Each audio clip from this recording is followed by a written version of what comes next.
اتنين دوري وكاس مجمدين قلبكم ومخلينكم مش شايفين حد. كابتن خالد الغندور هل علينا في فيديو من الاخر. بحلم بيك، انا بحلم بيك، وفي القرعه مستنيك. يا حلاوه. نفسي الزمالك يقع مع الاهلي في نفس المجموعه عشان القرعه يوم 16 بعد اسبوعين من دلوقتي. الله اكبر عليك، ايه الحلاوه دي؟ وانا اللي بقول لكم بقى بحلم بيكم وفي القرعه مستنيكم. طب يا سيدي شكرا كفايه. بس انت برضو اتنين دوري وكاس مجمدين قلبك على الاخر ومخلينكم مش شايفين حد. بس كابتن خالد بينزل فيديوهات دوت عشان عارف ان الاهلاويه بيحبوه بيتفرجوا عليه. ده هم اللي بيدعموك كابتن خالد. نسبه المشاهده والارقام اللي عند حضرتك انت عارف انها اهلاويه يعني.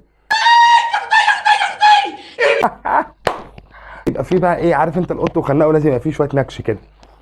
بيقول لك ايه بقى، بحلم بيك انا بحلم بيك في قرعه دوري الابطال مستنيك.